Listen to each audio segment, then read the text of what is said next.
Nous commençons. Prenez vos Bibles. Nombre 6.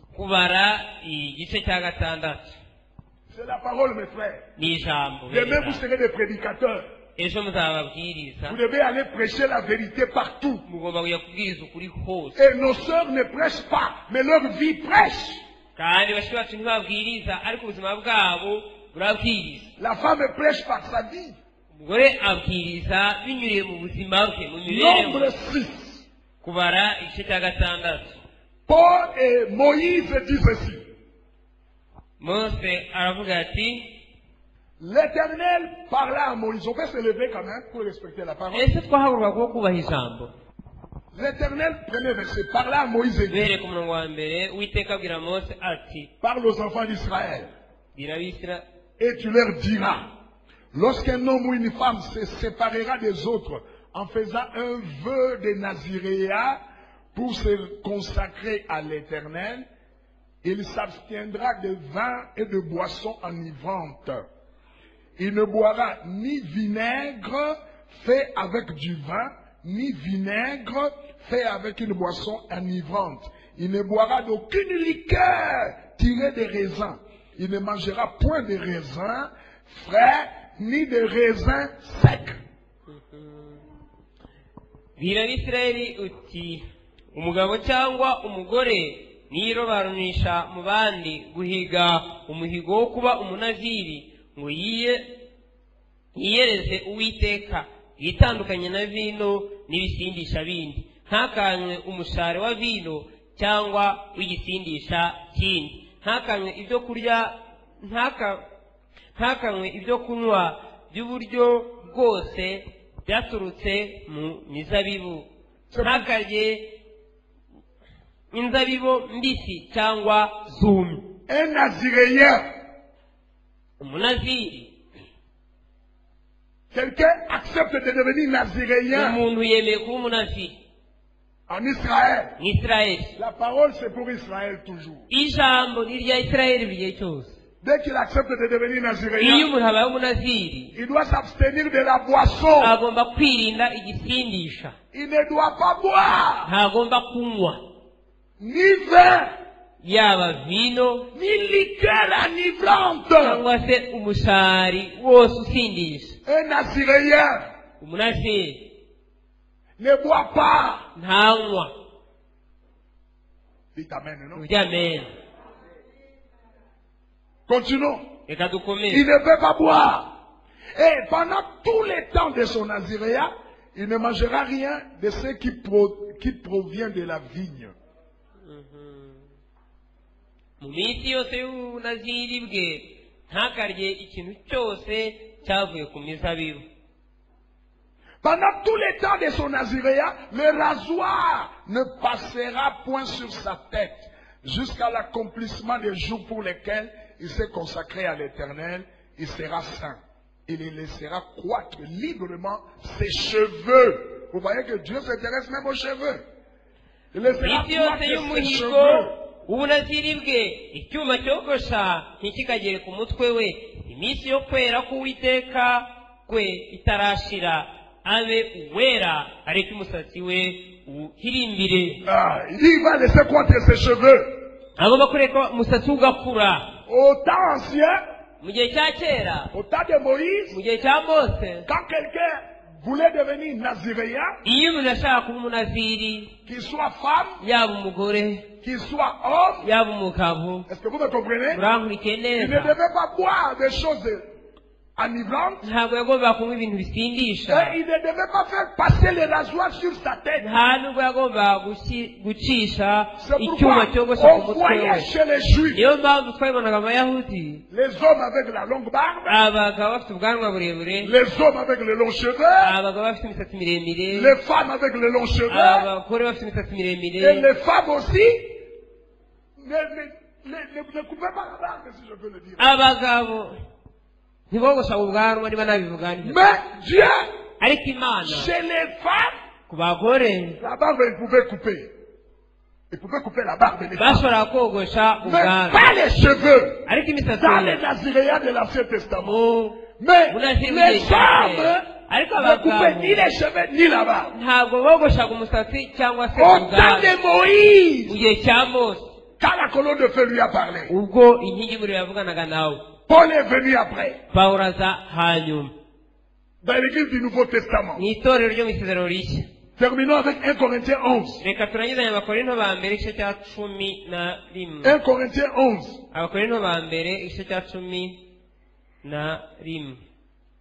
1 Corinthiens 11. Paul dit quoi là-bas?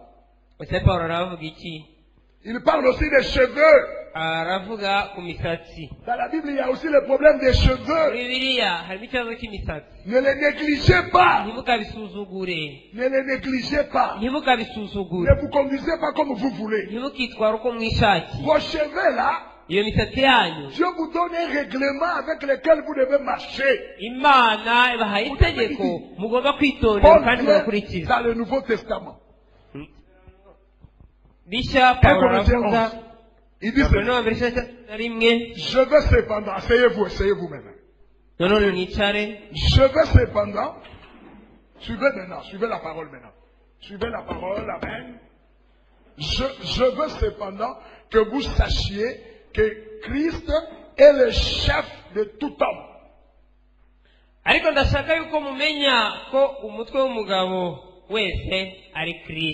Le chef de l'homme, c'est Christ. Qui est le chef de l'homme?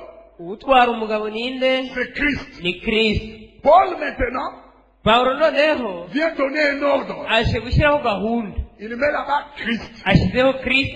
Lui commence à différencier Christ, le chef.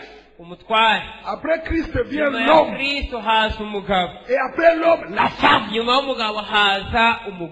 Christ, l'homme et la femme. Il dit Christ est le chef de tout homme. L'homme est le chef de la femme. L'homme est le chef de la femme. Qui est le chef de la femme? C'est l'homme. L'homme est le chef de la femme. Ah, ça c'est amen. Hey, que les sœurs disent amen, non? Hein? L'homme est le chef de la femme. Christ est le chef de l'homme. Christ traite avec l'homme. Et l'homme avec la femme. La femme n'est pas le chef de l'homme. C'est pourquoi la femme ne domine pas. Si vous voyez une femme dominée, il y a quelque chose qui ne va pas. Dans sa nature, elle n'est pas faite pour dominer. Parce que depuis la jeunesse, Dieu avait dit à Ève, l'homme dominera sur toi. Le chef de la femme, c'est l'homme. Allez, dites amen à ça. Quand vous êtes chef, soyez chef. Dieu vous donne d'être chef, vous ne voulez pas être chef. Un chef contrôle. Un chef contrôle. Un chef d'entreprise doit contrôler son entreprise. Et un chef de la femme doit contrôler sa femme. Vous devez la contrôler. Comment elle s'habille, vous contrôlez. Comment elle agit, vous contrôlez. Si c'est votre femme, vous devez la contrôler. Et surtout que vous l'avez eu par la voie légale. Paul continue. Dieu est le chef de Christ. Verset 4. Tout homme qui prie ou qui prophétise la tête couverte déshonore son chef. umugabo wese iyo asenga cyangwa ahanura umutwe we utwikiriye abakojeje isoni umutwe we. L'homme ne doit pas se couvrir la tête. Ntabwo umugabo akwiriye gutwikira umutwe en priant. asenga. Elle ne doit pas se couvrir la tête. Ntakwiriye gutwikira umutwe. L'homme ne doit pas le faire. Ntakwiriye kubikora. Voici les détails que Paul ajoute que Moïse n'avait pas donné là-bas. Ubusobanuro. Alléluia. Paulo yongereyeho Mose atatanze hari. La parole se complète. Ijambo yuzuzanya. La colonne de feu inkingi y'umuriro complète yuzuza la parole qu'il lui donne. Ijambo itanga. Alléluia. Amen. Là-bas Paul a dit, hariya Paulo yaravuze, Moïse a dit, Mose yaravuze, quand vous êtes naziré, nutanga umuhigo w'ubunaziri ne coupez pas les cheveux. ntukogoshe imisatsi. Que ça soit un homme, yaba umugabo, que ça soit une femme. yaba umugore. C'est pourquoi niyo mpamvu dans l'Ancien Testament, isezerano rya kera il y a eu un homme. habayeho Son umugabo nom était Samson. witwaga Samusoni.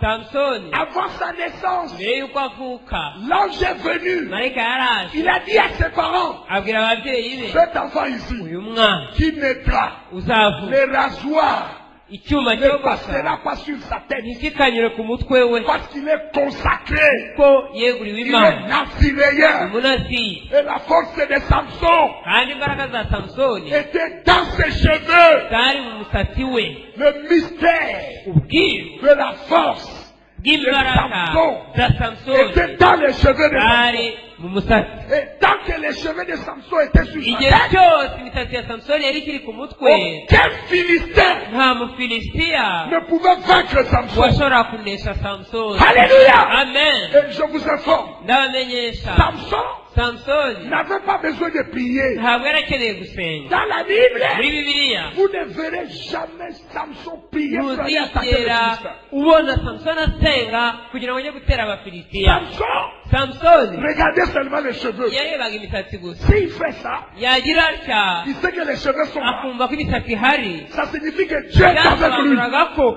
Imana ikiri kumwe nawe. Même s'ils viennent 1000, nubwo baza ari igihumbi, ils viennent, akaza Samson fait ça, Samusoni akagira il atya, sent les cheveux, yakumva imisatsi, il sait qu'il a la victoire. akaba azi neza ko afite intsinzi. Parce que les cheveux de ko Samson imisatsi ya Samusoni étaient les signes de ari Naziréen. ikimenyetso cy'ubunaziri. Alléluia. Amen. Mais dans le Nouveau Testament, ariko mu isezerano rishya, quand Paul est venu, ubwo Pawulo yaje, Paul dit, Pawulo aravuga ati l'homme umugabo qui ne se couvre pas la tête. ntagatwikire umutwe. Paul fait, il change le son. Pawulo ahinduye ijwi. Alléluia. La symphonie change. Injyana irahindutse. Est-ce que vous êtes là? ese murahari? Paul donne un autre détail. Pawulo Il dit atanze que ubusobanuro, l'homme umugabo ne se couvre pas la tête. ntagatwikire umutwe we En priant. asenga. Amen. Paul parlait de quelle couverture? ese Pawulo yavuga ikihe gitwikirizo? Que l'homme ne se couvre pas la tête. umugabo ntagatwikire umutwe we En priant. asenga. C'est une honte. ni isoni. Si l'homme se couvre la tête, il déshonore son chef. Son chef, umugabo c'est Christ. natwikira umutwe we azaba akojeje isoni umutware we, kandi umutwara ni Kristo. Maintenant, la femme umugore qui prie usenga ou qui prophétise, la tête non voilée, elle déshonore son chef. 5. ariko umugore wese iyo asenga cyangwa ahanura adatwikiriye umutwe we aba akojeje isoni umutwe we. ariko umugore wese iyo asenga cyangwa ahanura adatwikiriye umutwe we aba awukojeje isoni, kuko ari bimwe rwose no kwimoza. La femme, en priant, umugore nasenga doit se couvrir la tête, agomba gutwikira umutwe, doit se voiler. agomba gushyiraho igitwikiro. L'homme ariko umugabo ne doit pas se voiler. ntagomba gutwikira. C'est là que ça change. aho niho bihinduka. Ça, c'est la dispensation de la nouvelle alliance. uyu ni umurimo w'isezerano rishya Avec le prophète Paul. n'umuhanuzi Pawulo. Alléluia. amen. Qui a été envoyé aux païens. wohererejwe abanyamahanga. Il dit que l'homme, aravuga ati umugabo en priant, asenga qu'il ne se couvre pas la tête, ntakwiriye gutwikira umutwe, qu'il ne se voile pas. ntiyitwikire. Dites amen, non? uburyo amen. Mais la femme, ariko umugore en priant, nasenga. vous voyez dans le Nouveau Testament, on commence à distinguer. murabona ko mu isezerano rishya batangiye Avec gutandukana. l'enseignement de Paul, nous distinguons. ku nyigisho za Pawulo turatandukanya umugore La n'umugabo. femme, en priant, umugore nasenga doit se voiler. agomba gutwikira. Doit se voiler. agomba gutwikira. C'est quel voile là ni ikihe gitwikirizo que la femme doit porter umugore agomba kwambara pour prier? kugira ngo asenge? Ce n'est pas le voile que ma femme a mis sur la tête ici. ntabwo ari igitwikirizo umugore wanjye yashyize mu mutwe. Ce que Dieu disait là, le voile, ce n'est pas icyo ça. imana yavugaga si iki. Hein? C'est quel voile? ni ikihe gitwikirizo? Ce n'est pas ce que maman a déjà mis sur la tête ici. si n'iki mama wanje yashyize ku mutwe. Hein? oya, Dieu ne connaît pas ça. ntabwo imana izi iki. Ce n'est pas ce que Mouketchuru a mis ici. ntabwo ari iki mukecuru yashyize aho. Et d'ailleurs, notre Mouketchuru a dit à concordance. umukecuru wacu yajyanishije. Ce n'est pas ce que la sœur a mis ici. si nacyo mushiki wacu yashyize. Hein? Ce n'est pas ça le voile. si icyo gitwikirizo. Paul va expliquer. pawulo arabisobanura. La femme, en priant, doit se voiler. Suivez-moi bien. umugore asenga agomba gutwikira umutwe. Agomba gutwikira umutwe. C'est quel voile? ni ikihe gitwikirizo? Amen. Amen. amen. C'est parce qu'ici, il n'y a pas quelqu'un qui a un chapeau. Sinon, j'allais même prendre un chapeau pour vous montrer. Ce n'est pas ce que Nani a mis, Francine a mis, ou bien la femme de si icyo francine yashyizeho cyangwa Dieu madamu wa ne faustin. connaît voile ici. ntabwo imana izi ibitambaro. Ibitambaro. Dieu ibyo ne connaît pas bitambaro ça. ntabwo imana ibizi. Il ne connaît pas ça. ntabwo Ce ibizi. n'est pas ça le voile. si icyo gitwikirizo. Hein. oya.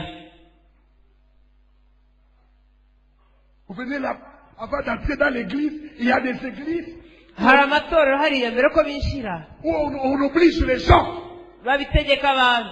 les diacres, abadiyakoni, les huissiers abawisi sont à la porte. bari ku irembo. Quand une sœur vient, mushiki wacu yaza donc entrer à l'église, yakwinjira mu rusengero on lui donne le kitambara. bakamuha igitambaro Porte ça sur la tête. gishyire ku mutwe.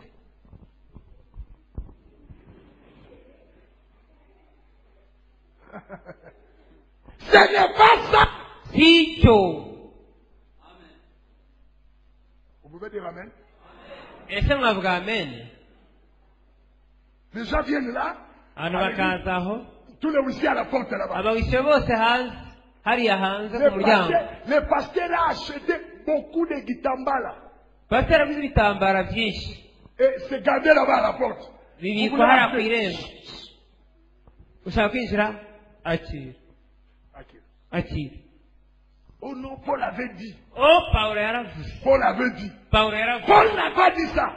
pawulo ntabwo Paul a yavuze dit voile. yavuze igitwikirizo. Et lui-même, Paul va expliquer ça. kandi pawulo ubwe arabisobanuye neza. Alléluia. Est-ce que vous êtes là? Continuons. reka dukomeze. Paul va expliquer ça lui-même. Je vais aller tout droit au but. reka ndase ku ntego. Paul va expliquer ça lui-même. Écoutez pawulo ce ubwe qu'il dit. arabisobanuye mwumve icyo avuga. Amen. Verset 14. Verset 13. Vous allez lire verset 13. Il dit, jugez-en vous-même. Est-il convenable qu'une femme prie Dieu sans être voilée? Nous répondons non. ubwanyu mubitekereze uko biri. mbese birakwiriye ko umugore asenga imana adatwikiriye umutwe? Il dit, la nature, j'aime ce mot ici, la nature. Alléluia! Amen. Moi j'aime ce mot ici, parce que dans la nature, il y a les naturels. Est-ce que tu dis amen, non? Paul dit ici, la nature elle-même. La nature. Amen. Ne vous enseigne-t-elle pas que c'est une honte pour l'homme de porter de longs cheveux, mais que c'est une gloire pour la femme de l'emporter, parce que la chevelure a été donnée à la femme comme voile. Amen. Kamere yanyu ubwayo ntibahamiza yuko umugabo iyo ahirimbije umusatsi umukozi isoni, naho umugore iyo ahirimbije umusatsi ukaba ari ubwiza bwe. Alléluia. La gloire de la femme, c'est de porter les cheveux longs. Ubwiza bw'umugore ni ukugira imisatsi miremire. De longs cheveux. Imisatsi miremire. Amen. Amen. C'est ça le voile de Dieu. Ni ikintu gitwikirizo cy'Imana. Pour Dieu, ku Mana, le voile, igitwikirizo. Voici le voile. Dore igitwikirizo. Pour Dieu. Ku Mana. Ma fille vient. Mukobwanjye ngwino. Voici le voile, c'est ça. Igitwikirizo. C'est les cheveux. Ni imisatsi. Ni au voile. Nicyo gitwikirizo. C'est les cheveux. Ni imisatsi. Vos cheveux là, vos cheveux là. Ni voile. Nicyo gitwikirizo. Voile, voile. Igitwikirizo. Voile, voile. Igitwikirizo. Voile, les cheveux. Igitwikirizo imisatsi. Ça, je pose la question. Qui n'a pas de cheveux? Reka mbaze ikibazo. Ninde udafite imisatsi? Qui lève la main. Azamura ikiganza. Qui n'a pas de cheveux? Utagira imisatsi. Qui lève la main. Azamura ikiganza. Qui est comme moi ici? Vous laissez. Qui est comme moi? Mwe bashiki bacu ninde umeze nkanjye? Ninde umeze nanjye? Arahari? Hari uhari? Si mnaanza nicheke. Ese nimwanseka. Est-ce qu'il y a parmi vous les sœurs, il y en a umeze nanjye comme ça? Ese hari umeze nkanjye? Il y en a, il est comme moi et Gaspard. Hari umeze nkanjye na Gaspard? Regardez-nous. Muturebe. Na voix. Nta gitwikirizo dufite. Amen. Amen. Qui n'a pas de voile? Qui est non voilé? Levez la main. Est-ce que vous êtes d'accord avec moi que vous tous vous avez le voile? Qui sont d'accord? Qui lève la main? Levez la main ceux qui ont des voiles.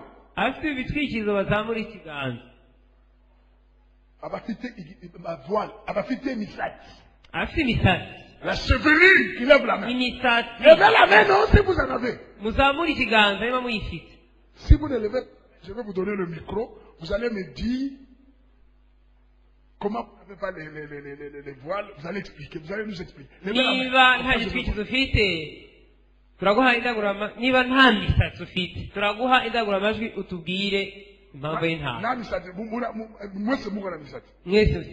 Ok, là je suis content. Ouais, merci Dieu, il a donné les cheveux à mes soeurs.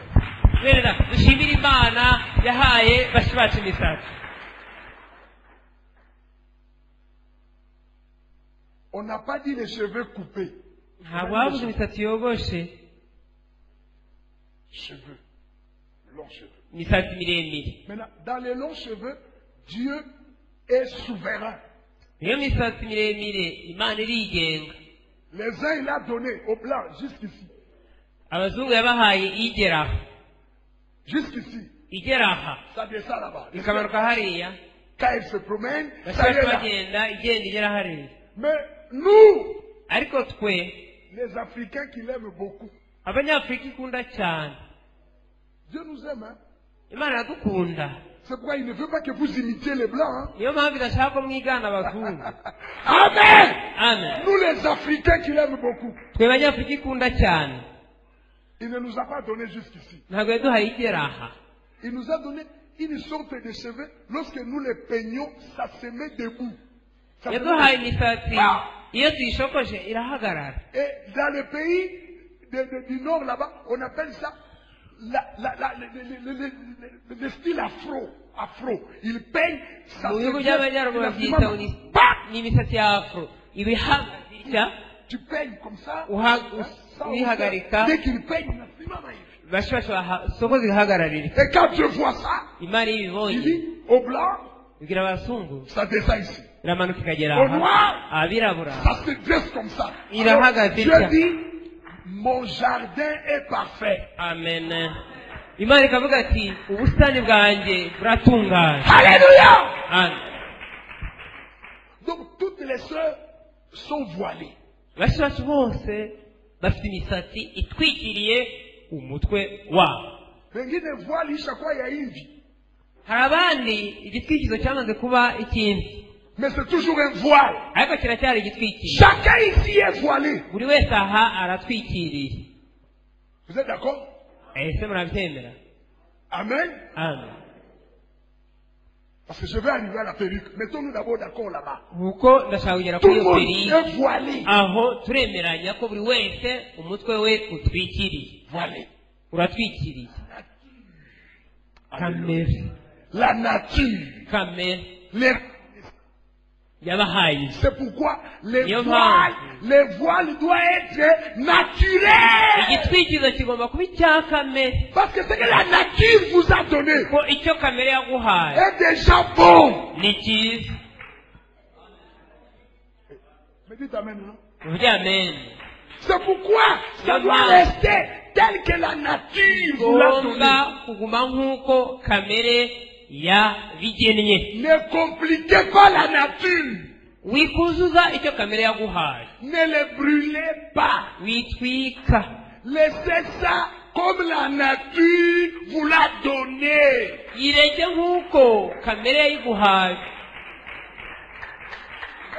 Amen. Amen. Cette histoire-là que vous allez là, qui va ouvrir les cheveux. Continuez à aller faire brûler les cheveux, je vous brûlera votre tête. La nature, quand il vous a donné ça, la nature savait que ça va vous convenir. Aimez ça comme ça. Aimez ce que la nature vous a donné. Si la nature vous a donné la taille courte, aimez ça. Si la nature vous a donné la taille élancée, aimez ça. Si la nature vous a donné des petits yeux, aimez ça. Il vous a donné une petite bouche, aimez ça.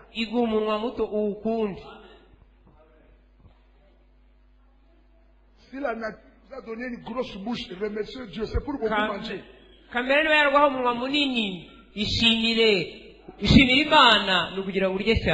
Si la nature vous a donné de grosses oreilles,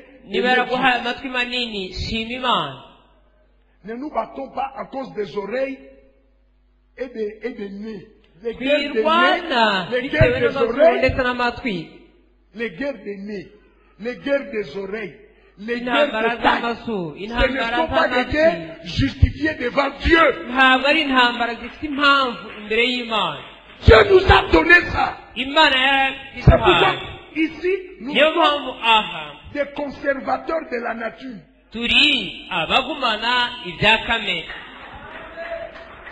Alléluia. Amen. Nous luttons pour ceux qui veulent détruire la nature.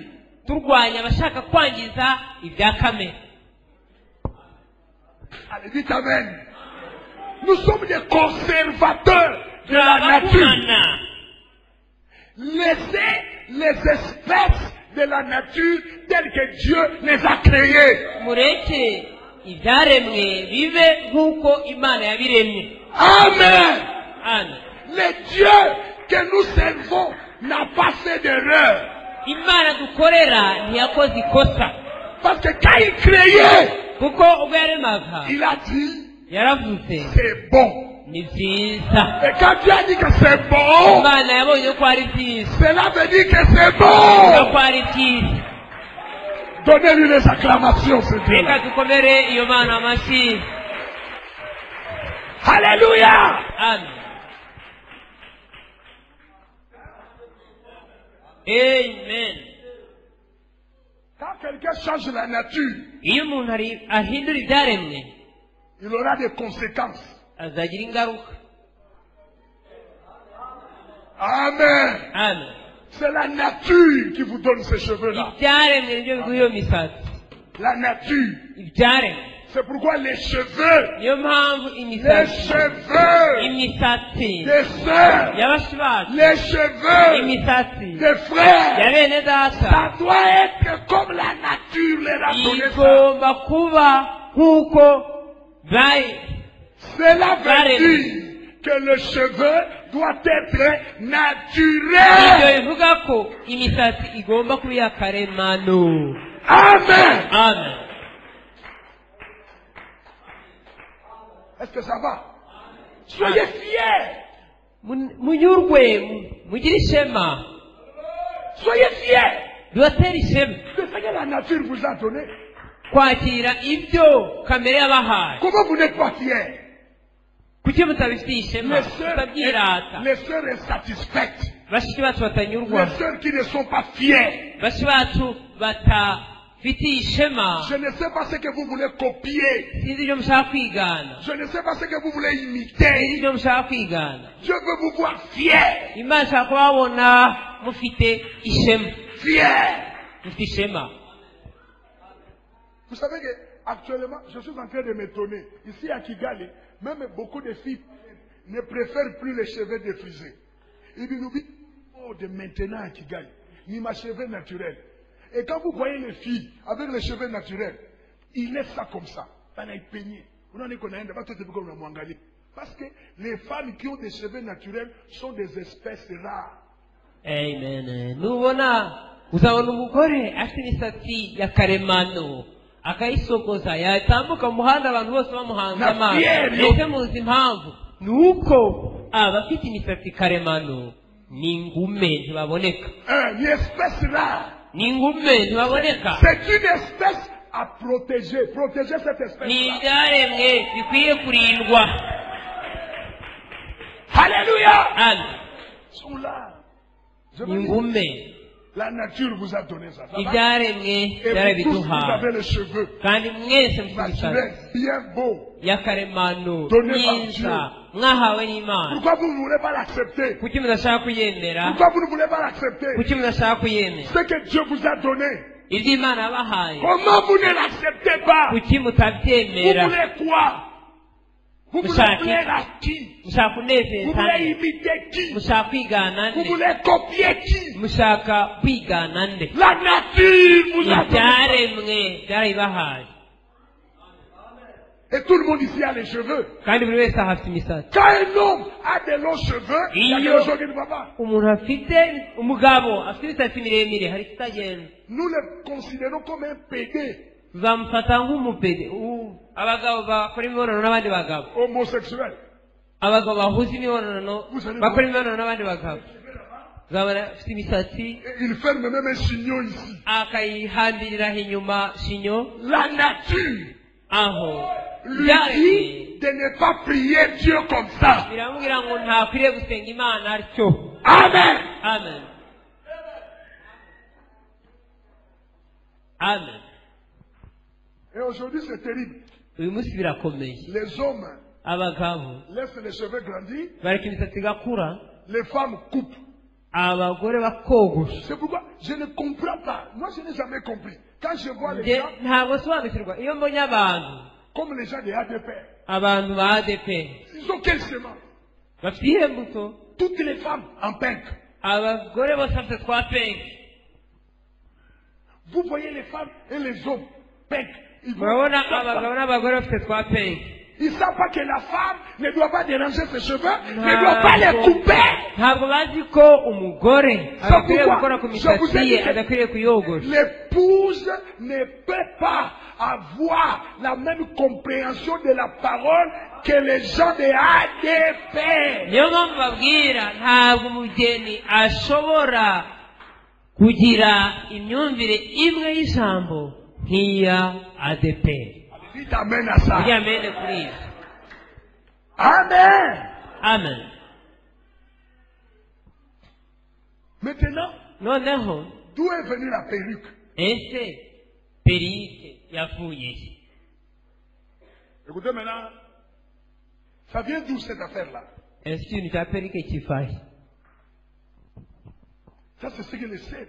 Beaucoup de femmes aiment ça. Je ne sais pas qu'est-ce qu'elles cherchent. Abagore benshi barabikunda sinzi ibyo baba bashaka. Je ne sais pas qu'est-ce que c'est devenu tellement bien que byamaze kubabera byiza quelque chose de fabriqué qui n'est pas tes cheveux. ikintu Écoutez, cyahimbwahimbwe cyakozwe kitari les imisatsi gens yawe. ont honte de leurs cheveux, Abantu bagirira isoni imisatsi yabo mais ils sont fiers des perruques.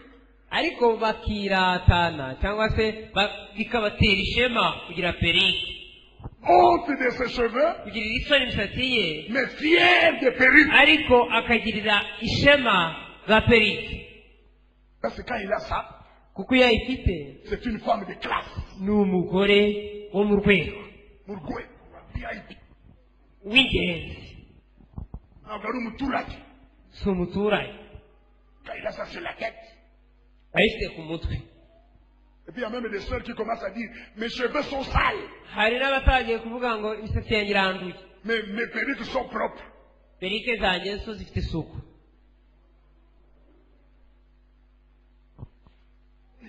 Fier des perruques, honte de tes cheveux, les beaux cheveux Uragirira ishema perike ugakorwa n'isoni z'imisatsi yawe. qu'Elohim t'a donné, Imana yaguhaye, le Créateur. umuremyi. Alléluia. Amen. Comment tu n'es pas fier de ce que le Créateur t'a donné? Kuki utanezezwa ngo bigutere n'ishema ndetse kugira icyo umuremyi yaguhaye? Fier. Kuki utabifitiye ishema Tu arranges ça. ukayitunganya ukayisokoza utya? Amen. Ukayisubiza inyuma utya? Oh, alléluia. Amen. Moi, j'étais une sœur. Yaba ari mushiki wacu Napiga hivi. ngasokoza ntya, Rudisha hivi. nkagarura ntya, Nashukisha kule. nkamanura hariya, Et je fais ça. hanyuma nkajya Quand les ngira gens me regardent, abantu bandeba je leur dis, nkababwira c'est Elohim, ni Elohim, mon Créateur, umuremyi wanje qui m'a donné ça. wayimpaye, Et je suis fier. kandi bikanezeza. Mais vous non. Ariko mwe oya, Ce que Elohim m'a donné, non. oya, oya. Si je pars dans une fête avec ça, bas en sec. Ngiye mu birori nkajya n'imisatsi banseka. Ce qui est en train de tuer la puissance de la parole, c'est parce que vous voulez plaire aux gens qui ne connaissent pas ce que vous connaissez. Amen.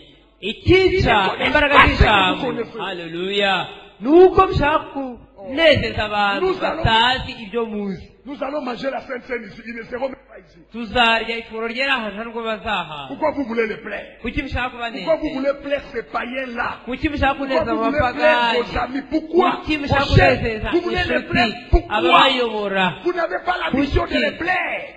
Ntabwo mufite inshingano zo kubanezeza, mufite inshingano zo kunezeza umwuka wera. Alléluia. Amen.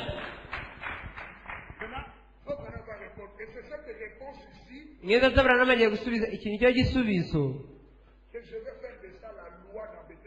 Ngiye kugihindura itegeko muri Bethesda Tabernacle. Amen. Mukurikire. Igitwikirizo si ibyo bitambaro byanyu, ni imisatsi yanyu Imana yabahaye.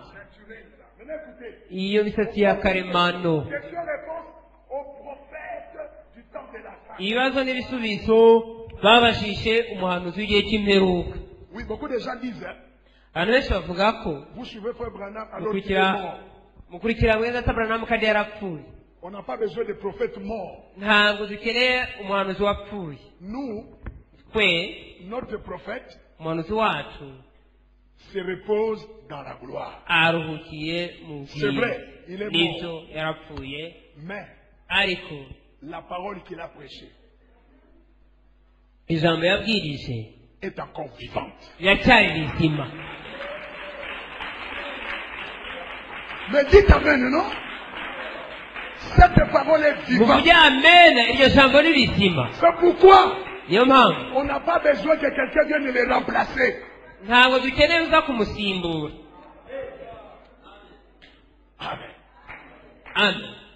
Alléluia. Amina. J'aime le message de William Branham. Nkunda ubutumwa bwa William Branham. Amen. Amen.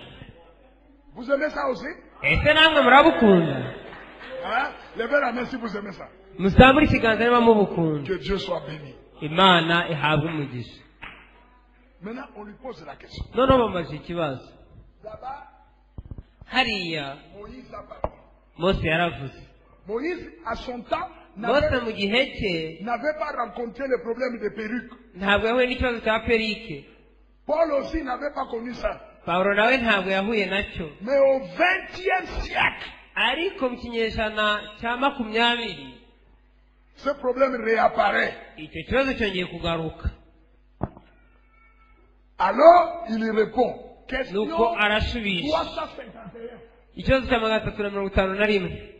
On lui pose la question. bamaze ikibazo. Frère Branham, Branham expliquez 1 Corinthiens 11. dusobanurira abakorinto ba mbere igice cya 11. Là où nous avons lu. hariya twasomye Une femme, umugore en prophétisant, ahanura. pouvons-nous mettre d'autres cheveux? ese hari n'imisatsi twakongeraho? Voilà la question. dore ikibazo. On peut mettre d'autres cheveux? twakongeraho indi misatsi? Frère Madame ne met pas blesser les gens. Écoutez comment il va répondre. mwumve On uko peut mettre arabisubiza. d'autres cheveux? ntabwo mwene Aburahamu yakundaga gukomeza abantu, ariko mwumve uko amusubiza. Il dit, ese twakongeraho indi misatsi? je sais que cette question a beaucoup d'importance pour vous. nzi ko ikibazo kibafitiye agaciro gakomeye, Mais, ariko si vous n'avez pas de cheveux, niba nta misatsi ufite, alors aho mettez d'autres cheveux. shyiraho indi misatsi. Voilà la réponse. dore igisubizo. Amen. Si vous n'avez pas de cheveux, niba nta misatsi ufite, alors mettez d'autres cheveux. shyiraho indi misatsi. La sœur lui a dit, Frère Branham, je ne comprends pas. mwene Aburahamu sinsobanukirwa. Écoutez comment il va répondre. mwumve uko Il dit, asubiza. je ne comprends pas. sinsobanukirwa. Frère Branham, mwene Data, tu as dit ça. Est-ce qu'on peut les porter ushaka kumbwira ko pour une femme? wayifata ku mugore? Il dit, c'est comme quelqu'un qui n'a pas de dents. ni nk'udafite iryinyo. Il va mettre un autre dent artificiel. akajya gushyiramo irindi ryinyo ririsimbura. Amen. Amen. ese murahari? Dites-moi, mumbwire. vous voyez un frère, il va chez le dentiste, il lui dit, mets-moi une dent ici. Alors que la dent est là. ukabona mwene data agiye ku muvuzi w'amenyo, kwa muganga w'amenyo, akamubwira ati nshyiriramo irindi ryinyo aha, kandi afite iririmo. Cela veut dire, bisobanura iki? avant que vous mettiez ces cheveux-là, mbere yuko mushyiraho iyo misatsi, on doit faire quoi? bagomba gukora iki? On doit d'abord couper ça. bagomba kubanza gukuraho iyi. Oh, si couper ça c'est mauvais, niba guca iyi ari bibi, est-ce que vous me suivez bien? ese murankurikiye neza? Amen. Amen. Donc, si tu crois que tu en as déjà les cheveux, vous tous vous en avez. mwese mufite imisatsi. Voilà quelqu'un qui peut porter ces cheveux-là, c'est moi. uwakwambara iyo misatsi ni iki? Au moins moi je peux porter ça. yenda njye nayi. Oh, moi aussi je ne peux pas les porter. Pourquoi je ne peux pas les porter? kuki ntayishyiraho? ni uko Parce que, mais répondez, parce que je suis un homme. ndi umugabo. Oh, mais les sœurs, bashiki bacu qui pouvaient porter ça, bakayambaye ne se lassent pas. ntabwo biyogoshesha, Elles ont déjà les cheveux. bafite imisatsi. Comment pouvez-vous ajouter un cheveu sur un cheveu? ese wakongera imisatsi ku yindi ute? Comment pouvez-vous ajouter une dent sur une dent? wakongera iryinyo ku rindi ute? Est-ce que vous comprenez ça? Comment Est-ce que vous pouvez-vous comprenez ça? ajouter une dent sur une dent, il continue. wakongera iryinyo ku rindi ute? Quand nous te voyons sur la route, on peut fuir. Tukubonye mu muhanda twahunga. Et je suis sûr que quelqu'un qui a fait ça, il ne peut même pas rire en public. Parce que une dent. Kandi mpamirijwe neza yuko uwabikoze ntashobora guseka. Ça c'est un fantôme. Uriya ni umuzimu. Un dent sur une dent. Itari rigeretse ku rindi, iryinyo rigeretse ku rindi.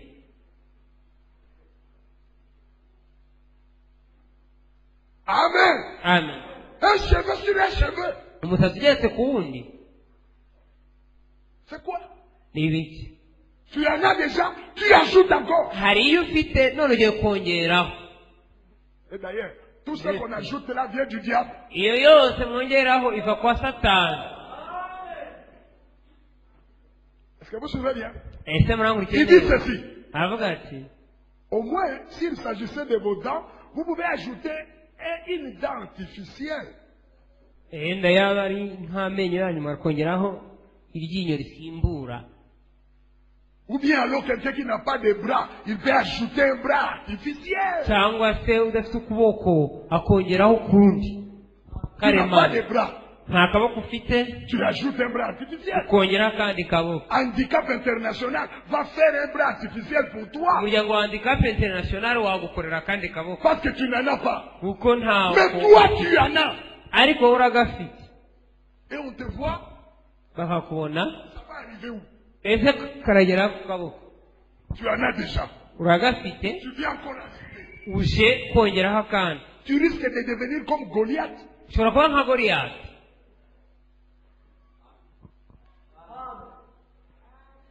Amen. Amen. Il faut ajouter quelque chose sur ce qui est déjà. Ntukongere ikintu ku kindi gihari. Amen. Amen. C'est quand le prophète avait dit ça, Ubwo umuhanuzi yabivugaga je suis allé vérifier. nagiye kugenzura J'ai trouvé que toutes ces perruques-là sanga ko izo perike zose que vous mettez sur vos têtes, là, mushyira ku mitwe yanyu vous les sœurs, mwe bashiki bacu, ce sont les cheveux que les Indiennes donnent à leur Dieu. ni imisatsi abahindikazi batambira imana zabo. Atambira imana zabo. Chez les Indiens, Mu bahindikazi lorsque une Indienne qui prie les idoles a iyo demandé umuhindikazi urabye ibigirwamana, quelque chose à leur Dieu, iyo hari icyo yasabye imana et que leur Dieu les répond, nuko imana ikamusubiza comme remerciement, nk'ishimwe, ils se rasent ariyogoshesha et ils vont donner ça au temple. yanditse tukajyana muri urwo rusengero Et vous rwabo. savez que les Indiens ont de longs Muzi cheveux. ko abahinde bagira imisatsi miremire, Alors elles se rasent. aho ariyogoshesha. Imaginez Mwibaze 10 000 Indiennes se rasent. ibihumbi 10 by'abahindekazi bikiyogoshesha, Ça constitue un conteneur de cheveux. bizaba byuzuye konteneri y'imisatsi. Ils prennent ça pour aller vendre ça en Europe. Barayifata bakajya kuyigurisha i Burayi. Les Européens et les Chinois font passer ça dans des machines pour les rendre synthétiques. Abanyaburaya n'Abashinwa bayicisha mu nganda kugira ngo Et après, bayitunganye, ils viennent vous vendre. hanyuma bakaza kuyibagurisha. Vous allez là, à Kajya Nyabugogo. hariya Nyabugogo. Comment ça fait? Murankurikiye? Nasoni vraiment. Ese Et puis ntabwo tu vas là à Nyabugogo. ukajya hariya Nyabugogo mu mujyi, Dans les magasins. ukajya mu On a iduka exposé là-bas. bayihashyize Nangai. nangahe Oh non, c'est 3 000 francs. Oh ya, oh ya. ibihumbi 3 5 000 francs. Oh ya, oh ya. Bitanu. Je vais te donner 4 000. ndaguha Tu prends 4 ibihumbi 000, tu donnes. ugafata ibihumbi Maintenant, 4 tu vas là-bas, ukabimuha, tu mets dans la tête. ukagenda ugashyira Tu hariya mu portes mutwe. les choses que les Indiennes ont données comme remerciement à leur Dieu. Tu es devenu idolâtre comme les Indiens. uri kwambara uri gushyira ku mutwe C'est wawe l'histoire des Indiens. ibyo abahindikazi batambiye imana zabo, nawe ubaye nkabo Alors, notre Dieu a dit de ne pas couper les cheveux. Mais leur Dieu leur demande de couper les cheveux. Nous n'avons pas les mêmes dieux. C'est pourquoi ne les portez pas. Dites Amen. Amen. Amen. Oh pasteur. Oh pasteur. Si je les porte, c'est parce que j'ai un problème de cheveux. Mais ce n'est pas ce que la parole dit. La parole dit pour que tu les portes, il faut que tu n'aies pas les cheveux.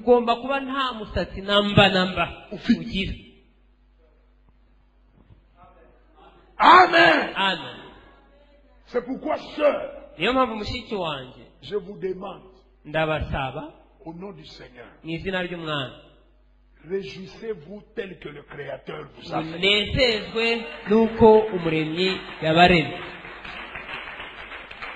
Amen. Est-ce que vous êtes avec moi? D'ailleurs, identité, il y a message, il y a frère Branham. Kama munataka yuwa sœur, mwenye anaamini message ya William Branham, message qui prépare l'épouse pour l'enlèvement. Amen. Amen. C'est quand vous voyez ses cheveux naturels.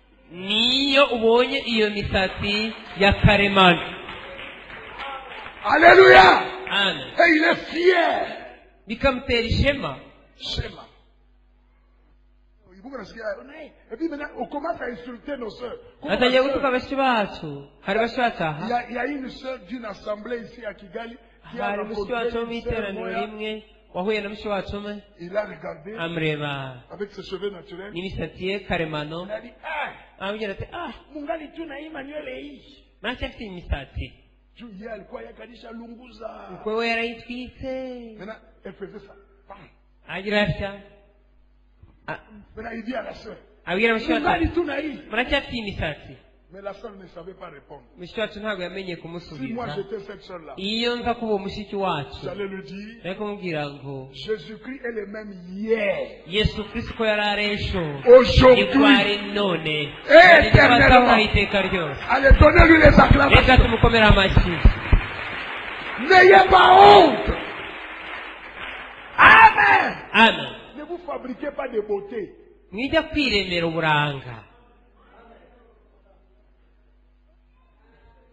Unaweza kama mnafanya vile zote utakuwa mzuri. Ese mwibwira ko nimugira muri cyo ari umusaha abanyaburanga. Kama uko yako mzuri utakuwa tu mzuri. Ni utari nta buranga ugira ntabwo uzabona. C'est Dieu qui a créé. Imana niyo yareze. Il est le créateur. N'umuremyi. Les uns il leur a donné un teint clair. Bamwe yabahaye kugira mu maso hakeye. Si tu vas acheter les savons pour devenir clair, tu vas te brûler la peau, tu auras les cancers de la peau. Nuya ugura isabuni kugira ngo bitukuze ubizobe. Uzatwika uruhu rwawe urware kanseri. Restez tel que vous êtes. Guma ukuri. Restez tel que vous êtes. Ugume ukuri. Vous êtes déjà belle comme ça. Uri umunyaburanga utyo. Vous voulez encore quoi? Niki kindi ushaka? Vous voulez encore quoi? Niki kindi? Mais vous m'étonnez, hein? Urantangaza. Vous êtes ici d'ailleurs chez nous, on n'a même pas beaucoup de choses. On n'a pas beaucoup de moyens. Vous n'avez même pas d'argent. Le peu que tu as là, tu commences à te compliquer. Mais si Dieu te donnait maintenant l'argent, pourquoi vous ne voulez pas rester tel que vous êtes? Maintenant écoutez. Amen. Amen. Est-ce que ça entre bien? Combien comprennent ça? Ni bangahe babisobanukirwa za muri kiganza? Mutaba muri kiganza. Uko niko twizera. Amen. Il dit ceci. Aravuga ati, dans le message, mu butumwa, le signal rouge de sa venue, ikimenyetso gitukura cyo kuza kwe. Je ne sais pas si nos femmes réalisent cela. C'est pour cela que j'aimerais que cette bande aille partout, partout.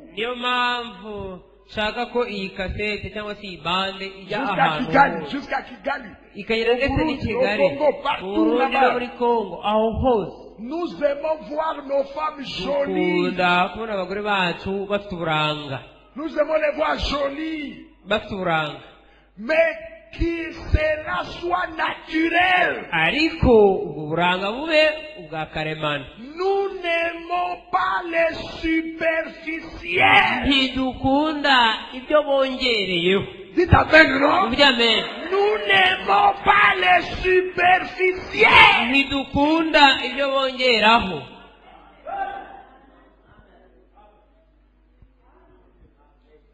Amen.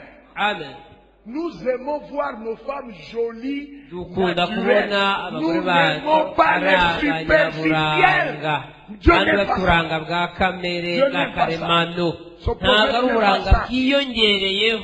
Le Saint-Esprit n'aime pas ça. La parole n'aime pas ça. Il dit, nous n'aimons pas les voir superficielles. Amen. Amen. Dieu lui aime vous voir naturel. Vous ne pouvez pas. Il veut vous voir naturel, cheveux naturels, beauté naturelle, comportement naturel, naturel. Quand on voit une femme, on sait que c'est une femme. Quand on voit un homme, on sait que c'est un homme. Il ne mélange pas les choses. L'homme naturel, la femme naturelle, c'est ce que Dieu veut nous voir comme ça, pas les superficiels. Dieu ne veut pas ça. Pourquoi vous ne voulez pas écouter? Vous voulez quoi? Que Jésus vienne ici vous parler pour que vous écoutiez? Vous voulez que Branham ressuscite pour vous parler? Alors qu'il est ici à train de parler au travers de cinq ministères. Amen. Restez naturel. Allez, que l'église dise Amen à ça. Répétez encore Amen à ça. N'ajoutez rien. Amen. Amen. Même les habillements. Habillez-vous bien. Cachez vos corps.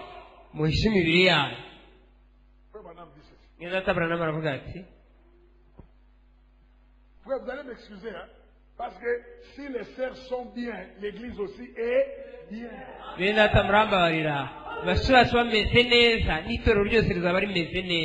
Amen. Et d'ailleurs, ici, nous avons une mission. Nous avons des voisins ici. Il faut qu'ils voient la différence. Vous n'allez pas vraiment commencer à venir prier ici chez nous. Vous êtes comme ceux qui prient là-bas, ça ne va pas. Non. Écoutez, le trône.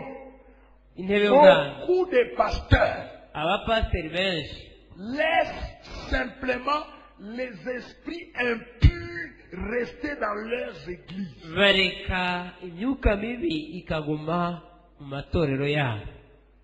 Les vêtements des femmes. Il appelle ça les esprits impurs dans leurs églises. Ça reste là. Les gens s'habillent comme ils veulent. Les gens se conduisent comme ils veulent. Ne vous conduisez pas comme vous voulez. Conduisez-vous comme on vous enseigne. Amen. Quand on vous voit, on voit l'enseignement de la parole. Quand on vous voit s'habiller, on voit l'enseignement de la parole. Quand on voit vos cheveux, on voit l'enseignement de la parole. Conduisez-vous comme on vous enseigne. Amen. Je sens comme s'il y a des frères là-bas qui commencent à dire, pasteur, il manque quoi nous dire, il dit qu'il y a des mots pour vous. ndabona hari ndumva nkaho hari bene data atanyumva ese pasiteri atangiye kuri ibyo atubwira n'ibicyo avuga. Je parlerai nzavuga et avec le temps ceux qui ne voudront pas écouter, j'aurai le courage de leur dire. Si vous ne voulez pas écouter ce que nous prêchons ici, il est mieux que vous alliez là où il y a la foi que vous êtes. amen. ndabivuga kugeza aho nimbona hari abatagishaka kumva mbabwire nti mugomba kujya aho ahari ukwizera mukunda kumva cyangwa guhuje n'inyota yanyu. C'est qu'on dit là-bas. ibivugirwa aho. Amen. amen. Vous devez quand même avoir une église. Vous Mugomba devez quand kugira même itorero. être content. Mugomba Vous devez quand même kunezerwa. avoir une position. Mugomba kugira Vous devez igihagararo. quand même avoir une confession. Mugomba Vous kugira devez quand même avoir un kwanga. modèle. mukagira urugero. Que Dieu vous bénisse. Imana ibahe umugisha.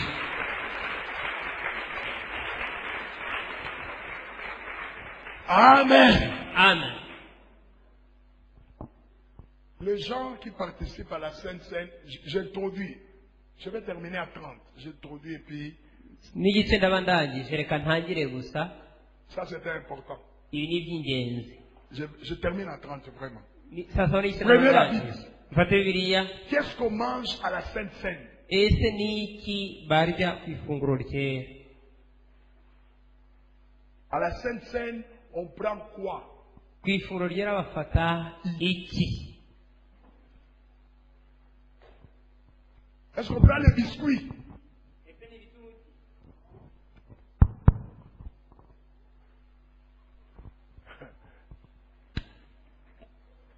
Un jour, j'étais allé dans une église, quand j'étais encore pentecôtiste, je suis allé là-bas, on a amené la Sainte Seine sur le plateau, on a amené les biscuits. nyiri umupantekote nagiye mu itorero rimwe bazana ifunguro ryera bazana ibisuguti. ibisuguti. Bon, ceux qui ont été au Congo, ils savent qu'au Congo, il y a un Fanta là-bas, un sucré qu'on appelle Vitalo. ababaye muri Congo bazi Vitalo. Et le Vitalo est rouge. Vitalo imwe itukura. On amène les biscuits et le Vitalo. bazana biscuit na Vitalo. Moi j'ai dit, mais ça c'est quelle église? abatiri itorero rimeze rite? Et puis le pasteur vient pasiteri akaza avec les biscuits. azanye ibisuguti. Il prend les biscuits. agafata ibisuguti Il donne les biscuits. atanga ibisuguti. C'est pourquoi il fallait que William Branham accouille. amen. niyo mpamvu byari ngombwa ko William Branham aza Pour expliquer ces choses. kugira ngo asobanurire ibi bintu. Amen. amen. Le jour où nous ferons la Sainte Seine, on va manger quoi? Les biscuits ou quoi? ese ibyo ku ifunguro ryera tuzabona ni ibisuguti cyangwa ni iki? Genèse 14. itangiriro 14.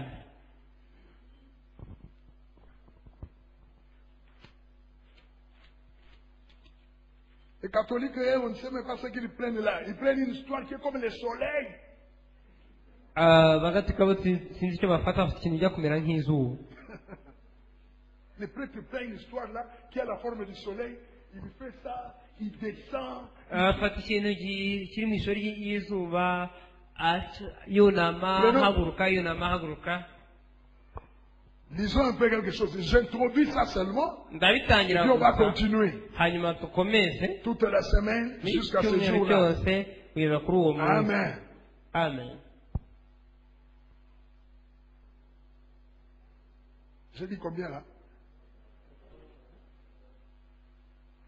Ok. Verset 17. umurongo wa 17. Après que Abraham fut revenu vainqueur de Kedorlaomer et des rois qui étaient avec lui, le roi de Sodome sortit à sa rencontre dans la vallée de Chavé, qui est la vallée du roi. Melchisédek, roi de Salem, fit apporter à Abraham du pain et du vin. Il était sacrificateur du Dieu très haut. Il bénit Abraham et dit, béni soit Abraham par le Dieu très haut, maître du ciel et de la terre. atabarutse avuye gutsinda Kedoromeri n'abandi bami bari kumwe nawe, umwami w'i Sodomu amusanganira mu gikombe shafi, nicyo gikombe cy'umwami. Kandi Melikisedeki umwami w'i Salemu azana imitima na vino, yari umutambyi w'Imana isumba byose. Amuhesha umugisha ati, Aburahamu ahabwe umugisha n'Imana isumba byose, nyir'ijuru n'isi. Melikisedeki a rencontré Abraham. yahuye na Aburahamu. Remarquez que Mwitegereze ko Aburahamu venait d'un combat. yaratabarutse avuye ku rugamba. Et du combat où il venait, Abraham avait vaincu ce roi-là de Sodome. Aburahamu yari yatsinze uwo mwami w'i Sodomu.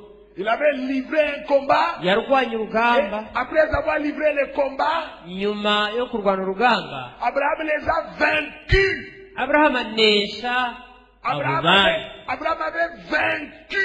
Aburahamu yari yaranesheje. Suivez-moi bien. Munkurikire neza. Il a combattu Yararwanye les rois de Sodome. umwami w'i Sodomu, Il les a vaincus. Et arabanesha. au chemin de retour, Agaruka il rencontre Melchisedec. ahura na Melikisedeki. Melchisedec Melikisedeki lui donne le amuha pain et le vin. imitima na vino. Il lui a donné le pain Yamuhaye et imitima le vin na vino après avoir nyuma vaincu. yo kunesha. Si Abraham Iyo Aburahamu n'avait pas vaincu, atanesha, Melchisedec Melikisedeki n'allait pas lui donner ça. ntabwo ari kubimuha.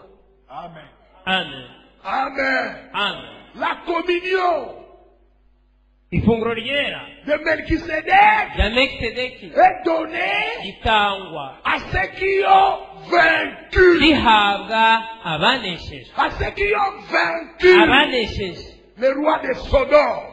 banesheje abami b'i Sodomu. C'est eux qui mangent le pain. Nibo barya iyo mitima, C'est eux qui boivent le vin. nibo banywa Le vino. vainqueur des rois de Sodome. Abanesheje abami b'i Sodomu. Alléluia. Amen. Le vainqueur des rois de Sodome. Abanesheje abami b'i Sodome, la Sodomu. ville de péché.